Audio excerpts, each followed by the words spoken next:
Okay, scenario for you. You've got a beautifully detailed budget. Every line item is accounted for. You've checked it against benchmarks. You're feeling good.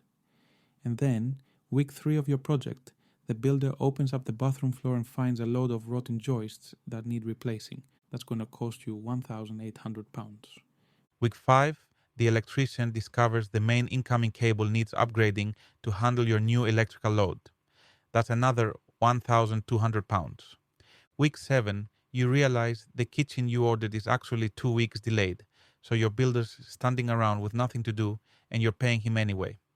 There's another £800 down the drain. Before you know it, you're £4,000 over budget and you're only halfway through the project. Now here's the question. Do you have the money to cover that? Or does your project grind to a halt while you scramble to find extra funding? This is what contingency is for. It's your safety net. Your insurance policy against the inevitable unknowns that every refurbishment project throws at you.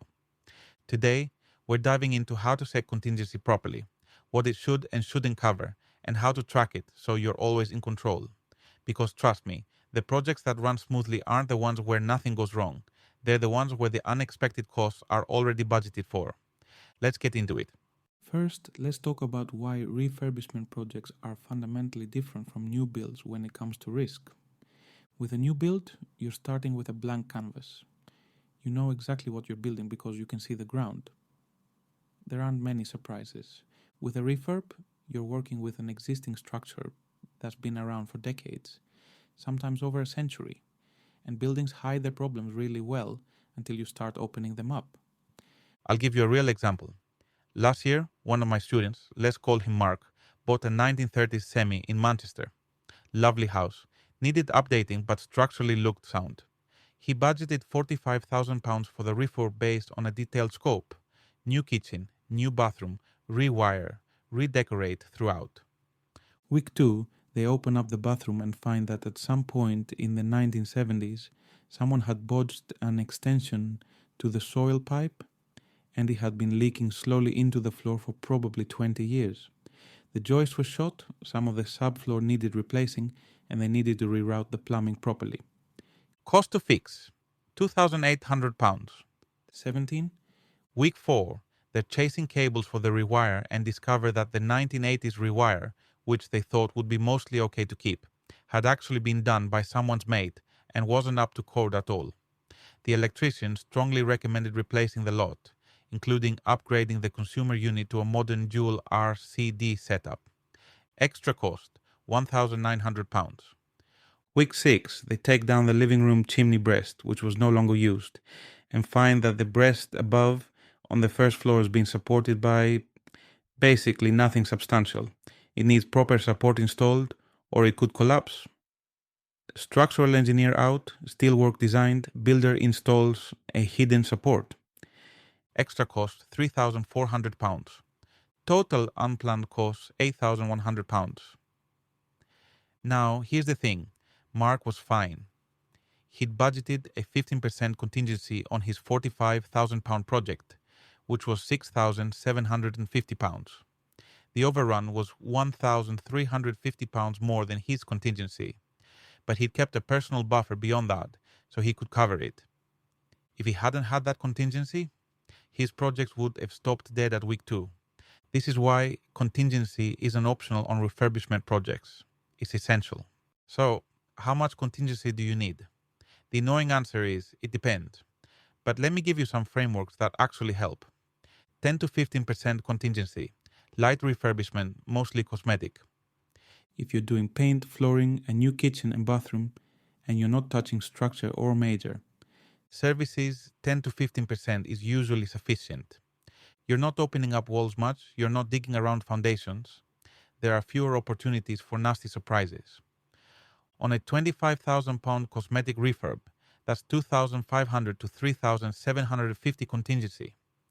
15 to 20% contingency. Structural or major refurbishment. You're knocking walls through, rewiring, replumbing, potentially messing with the heating system. More invasive work equals more opportunities to discover problems.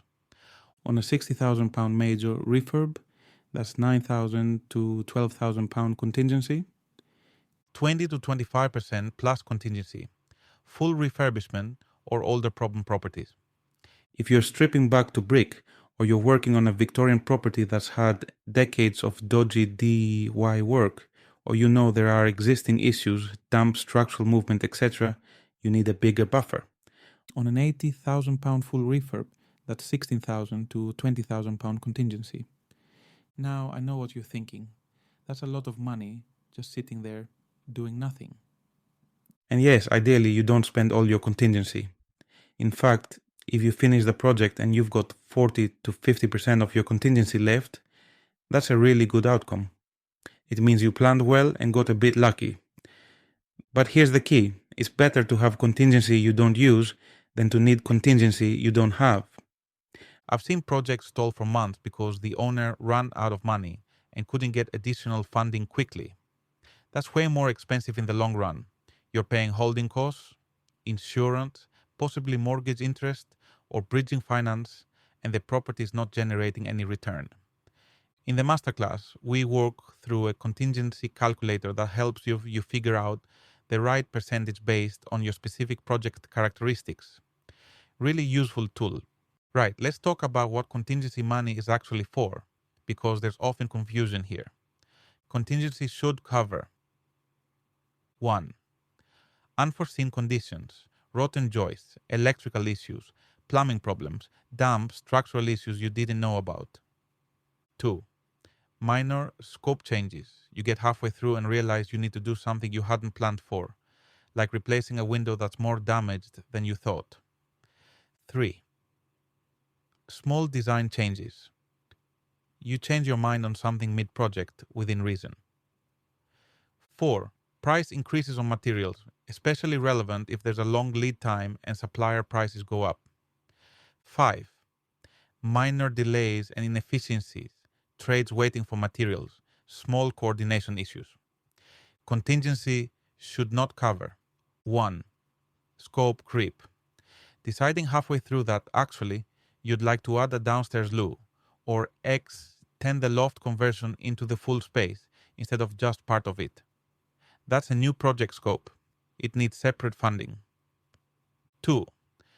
Upgrades to specification, changing from the mid-range kitchen you budgeted for to a high-end one because you fell in love with it. That's a choice, not an unforeseen cost. 3. Major structural problems you knew about. If the survey told you the roof needed work and you chose not to include it in your base budget, that's on you, not contingency. 4. Penalties for your own delays. If you haven't made decisions on time and your builder's charging delay fees, that's not a contingency issue. I had a client a few years back, nice guy, but he kept using his contingency for upgrades. Oh, let's just get the nicer tiles, we've got contingency. Let's add underfloor heating in the bathroom, we've got contingency. By week 8, his contingency was gone. And then they discovered a drainage issue that needed £4,000 to fix properly. He didn't have the money. The project stopped for 6 weeks while he remortgaged to release equity. All because he treated contingency like a shopping fund instead of an emergency fund. Don't do that. Contingency is for unknowns and genuinely unforeseen issues, not for funding nice-to-haves. Alright, so you've set your contingency.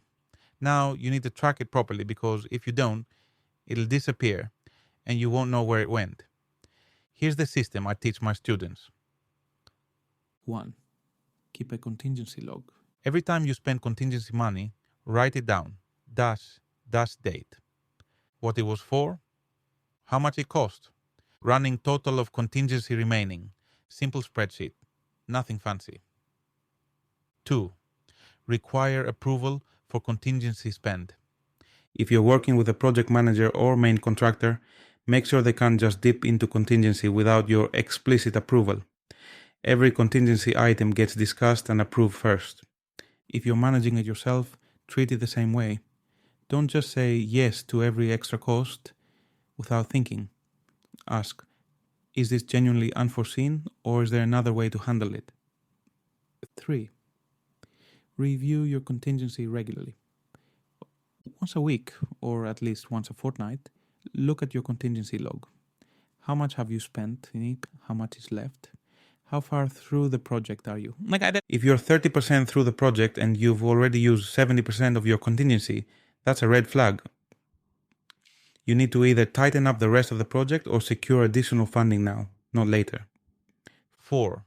Ring fence any remaining contingency at the end. If you finish the project and you've got £4,000 of contingency left, fantastic. Don't immediately spend it on furniture or landscaping. Keep it as a buffer for snagging issues or warranty claims over the next few months.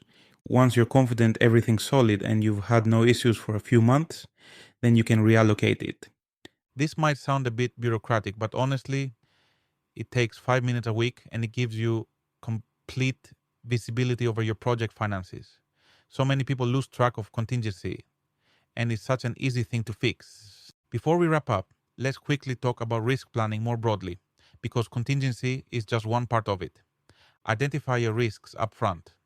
When you're planning your project, sit down and think, what could go wrong? Is this a flat-roofed extension where waterproofing could be an issue? Is the property in a conservation area where planning could be tricky? Are you relying on one critical trade who might let you down? Is there any known issue, like Japanese knotweed in the area, that could rear its head? Write them down. Then for each risk, think about how likely is it? How bad would it be if it happened? What can you do to mitigate it? Build in time buffers. If your builder says the job will take 10 weeks, assume 12, especially if you're doing it around Christmas or the project involves any kind of planning permission or building control sign-off. Delays cost money. Budget for them. Have a plan B for funding. If your contingency runs out, where's the next chunk of money coming from? Do you have access to credit, additional savings? Could you get a short-term loan from family? Knowing your plan B means you're not scrambling in a panic if things go wrong. This isn't about being pessimistic. It's about being prepared. And the irony is, when you're well prepared for things going wrong, they often go more smoothly because you're not stressed and making reactive decisions. All right, let's make this practical. First, right now, decide on your contingency percentage. Look at your project scope, look at the property age and condition, and choose 10%, 15%, 20%, 25%. Pick a number that gives you confidence. Second, add that contingency as a separate line in your budget. Don't hide it in the other numbers. Make it visible. Third, set up a simple contingency tracking log. Literally a spreadsheet with columns for date, description, amount, and running total. You can set this up in 10 minutes. Fourth, commit to only using contingency for genuinely unforeseen issues. Not upgrades, no scope creep, not because you feel like treating yourself. Emergencies only. And finally, do a quick risk brainstorm for your project. What are the top 3 things that could go wrong? Write them down and think about how you'd handle them. Do these 5 things and you'll be in the top 10% of refurb project managers in terms of financial control. Most people never do this, and then they wonder why they run out of money. Right, so that's contingency and risk planning sorted. You now know how much to set aside, what it's for, and how to track it properly.